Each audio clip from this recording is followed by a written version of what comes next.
BJP ने अपने कार्यालय में एक प्रेस कॉन्फ्रेंस का आयोजन किया।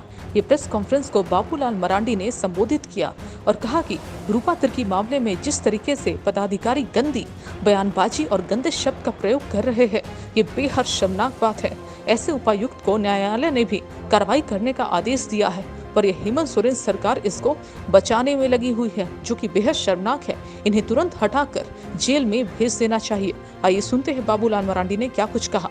साथ ही प्रतुल नाथ सहदेव ने भी जेपीएससी के बारे में कहा कि एक तो 4 साल में एग्जाम होता है, उसमें भी इतना बड़ा महा घोटाला। साथ ही ये सरकार ऐसी है जो खून का धांधली करती है, धंधा करती है। आइए सुनते उन्होंने क्या कुछ कहा। पंकज मिश्रा के ऊपर, एसटीएससी थाना रांची के प्रभारी के ऊपर और सिटी एसपी के ऊपर हमारी जानकारी में आज तक उसका एफआईआर नहीं लॉन्च हुआ। कायदे से तो क्या होना चाहिए था कि इन लोगों को तो एफआईआर लॉन्च करनी चाहिए था, इन लोगों को तो गिरफ्तार करके जेल डालना चाहिए था। जिन लोगों ने मृतक के साथ भी इस प्रकार की अपमानजनक भाषा का प्रयोग करता है उस ट्राइबल बच्ची के ऊपर, आदिवासी बच्ची के ऊपर, हेमंत सोरेन की सरकार किस प्रकार के यहाँ ट्राइबल के साथ अपमान कर रहे हैं लोगों को, सरेआम मां बहनों के साथ, ये बिल्कुल स्पष्ट है। और कोर्ट का भी वो अवमानना कर रहे हैं। समझिए भाई, जब कोर्ट ने आदेश दिया तो एफआईआर लॉन्च करिए, इनके ऊपर कार्रवाई करिए। लेकिन आज भी जो पता चला कि अभी तक उस दिशा में कुछ पहल नहीं कर रहे। मैंने शुरू से ये बात तो बिल्कुल स्पष्ट, शुरू से इन लोगों को बचाने के लिए, संरक्षित करने के लिए रखे हुए। तो हम सबसे पहले तो मांग करेंगे राज्य के मुख्यमंत्री से, भाई जो अफसर आदिवासी मृतक महिलाओं को के साथ इस प्रकार से अपमानजनक भाषा का प्रयोग करते हैं, वैसे अफसरों को तो उन्हें क्या कहते हैं, एफआईआर करके गिरफ्तार करके उनको जेल भेजना चाहिए। और जो उनके प्रतिनिधि जिनको बना के रखे हैं वैसे को तो हटानी चाहिए पार्टी से भी और उनके प्रतिनिधि से भी। ये समझ में आता है कि उनका दल के प्रति उनकी क्या, लोगों के प्रति क्या भावना है, ये किसी से छुपा हुआ है। इसलिए हमने कहा कि भाई किस प्रकार से तो इसलिए आज मैंने ये कहा था कि भाई एक तो उन लोगों को एफआईआर करे और उन लोगों की गिरफ्तारी हो, उसके ऊपर कार्रवाई हो। और दूसरा मामला आप सब लोगों के ध्यान में है, वो भी एक संवैधानिक संस्थान है। इलेक्शन कमीशन ने, चुनाव आयोग ने देवघर डीसी के बारे में क्या लिखा है सब आप सबको पता है। भाई इलेक्शन कमीशन ने साफ कहा है कि भाई इस हटाइए उपायुक्त पद से, और चुनाव के किसी भी प्रकार के कामों में इनको नहीं लगाने का साफ साफ निर्देश दिया, और उसको बचाने में लोग लगे हुए। भाई संवैधानिक संस्थान है, 6 महीना पहले चुनाव हो जाता है, अप्रैल में चुनाव समाप्त होता है मध्योपुर, और 6 महीना के बाद एक साथ 3, 4, 5 थाना में केस कराते हैं संसद के ऊपर। तो आप समझ सकते हो कि उस पदाधिकारी कैसे उनसे निष्पक्ष काम करने की उम्मीद किया जा सकता है।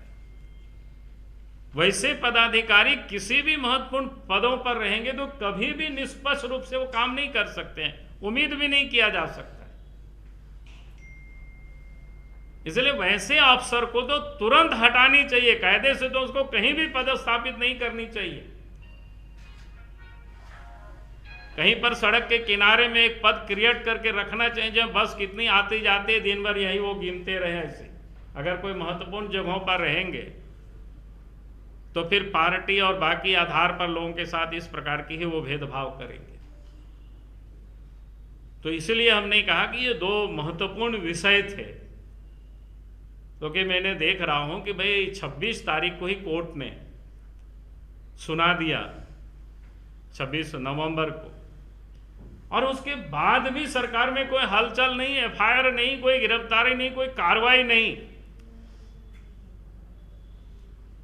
और दूसरा, ये जो देवघर के डीसी को अभी तक उसको भी नहीं हटाना, ये किस प्रकार से संवैधानिक संस्थानों का भी आज राज्य में जो बैठी हुई सरकार है उसका अपमान ही नहीं, अवमानना कर रही है, धृष्टता कर रही है। तो ये सरकार से हम चाहेंगे कि इन सारे चीज़ों को तुरंत संज्ञान में लेना चाहिए। आज इसी को लेकर के आज आप सब लोगों को मैंने बुलाया था। समय एफआईआर करते तो उनको कोर्ट जाना नहीं होता। आप क्या कहते हैं कि कोर्ट में भी भारतीय जनता पार्टी के लोग बैठे हुए हैं? आपको न्यायालय पर भी कोई भरोसा नहीं है। कोर्ट ने तो 26 तारीख को निर्णय दिया भाई, अब उस पर क्या कहना है जेएमएम वालों को? क्यों अभी तक एफआईआर नहीं किया है? उनका कहना है कि सीबीआई जांच चल रही है, दूर का जो हमने कहा कि सीबीआई जांच हो रही हो तो पूरे मामले की जांच हो रही है, लेकिन इन लोगों ने जिस प्रकार की प्रमोद मिश्रा ने, हमने तो उस बयान को सुना है, इतनी घटिया बात तो कोई शरीफ इंसान तो बोल ही नहीं सकता है, वो भी मृत लड़की के बारे में।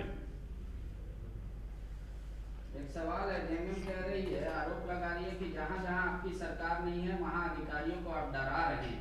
उदाहरण के स्वरूप आप पूजा सिंघल के खिलाफ बोला, जेपीएससी के अध्यक्ष के खिलाफ बोला, और उसके बाद देवघर डीसी के खिलाफ बोला। इसी तरीके से ये लोग नहीं, बाकी विषय अलग अलग है, अलग अलग विषय पर हम अलग अलग दिन प्रेस में बात करेंगे। आज तो मैं जिस पर हम तो कह रहे, हम कहाँ डरा रहे हैं भाई?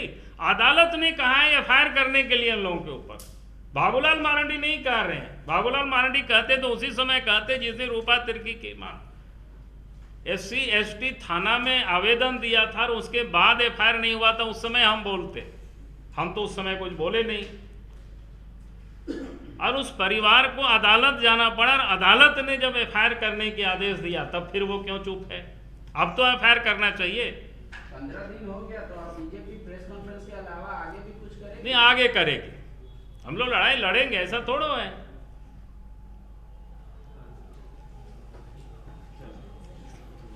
आज थोड़ा सा हटा लेगा। हाँ, तो अब हेमंत सोरेन की स्थिति ऐसी है कि वो खाना तक नहीं बचा पा रही, धान की चोरी हो जा रही है, बहुत बड़ी बात है, खाना नहीं चोरी, इस पर क्या? देखिए, ये सरकार अपने वादों से मुकरने वाली सरकार है। इससे किसी भी तरीके की अपेक्षा करना बेकार है। इन्होंने 2500 रुपये धान का न्यूनतम समर्थन मूल्य जो अपने घोषणा पत्र में लिखा था उससे ये कम देने जा रहे हैं। धान की चोरी हो रही जैसा बता रहे हैं, और एक तरीके से खून का कारोबार कर रही है ये सरकार। जिस तरीके से 1000 रुपये प्रोसेसिंग चार्ज ले रही है ये जी बिल्कुल, और ये कभी पहले ऐसा नहीं हुआ था। तो ये सरकार खून के सौदागर सरकार बन गई है। ये बहुत ही गलत परंपरा की ये शुरुआत कर रहे हैं। मुझे लगता है सरकार का काम जन कल्याण की योजनाओं को आगे बढ़ाना है, ना कि खून का सौदागर बनना। हेमंत सोरेन सरकार जी का आज पलामू का दौरा था, एक दिन में सड़क बन गया करोड़ों का उनका जाने के लिए। अब बोलिए, आप क्यों नहीं बोलते पूरा रांची का एक चक्कर लगा ले, सड़क बन जाएगी शायद इसी बहाने कुछ इस राज्य का भला हो जाए। लेकिन देखिए, माननीय मुख्यमंत्री जी आज उस क्षेत्र में जा रहे हैं जहाँ के क्षेत्र के भाषियों की तुलना उन्होंने कभी बलात्कारियों से की थी। तो भगवान बचाए। 4 साल में एक बार जेपीएससी होता है, उसमें भी घोटाला होता है, इस पर आप क्या कहेंगे? देखिए, जेपीएससी में तो प्रथम दृष्टया जो कुछ भी हुआ वो आज तक नहीं हुआ। 4 जेपीएससी के एग्जामिनेशन हुए, पदों की संख्या एक जेपीएससी में भी जितनी होती है उससे भी घटा दी गई। उसके बाद एक ही सेंटर में 16 लोग सीरियल वाइज पास कर जाते हैं। कम नंबर लाने वाले पास कर जाते हैं, ज़्यादा नंबर लाने वाले फेल कर जाते हैं, और OMR शीट लेकर कैंडिडेट्स को बुलाया जाता है। ये आज तक नहीं हुआ। OMR शीट को इन्होंने तुरंत अपलोड क्यों नहीं किया वेबसाइट पे? इन्होंने कट ऑफ मार्क्स को उसी दिन क्यों अपलोड नहीं किया? जाहिर है जेपीएससी का जो कॉकस है वो एक बड़ा खेल खेल रहा था पर्दे के पीछे। कंडक्ट कराना चाहिए, अब जेपीएससी में वो तब नहीं। देखिए, अब इस पे नज़रिया अलग हो सकता है। यहाँ की संस्थाओं को मजबूत होना होगा, सरकार को मजबूत करना होगा, नहीं तो फिर आप कल दूसरों पे भी आरोप लगा सकते हैं। स्टेट पब्लिक सर्विस कमीशन का दायित्व है स्टेट के एग्जामिनेशन को लेना। चंद गंदे लोग बैठ जाएं तो उसके चलते हमें अपनी सोच नहीं बदलनी चाहिए। ऐसी तमाम खबरों के लिए आप देखते रहिए द नेटवर्क, जनता के लिए, जनता के साथ।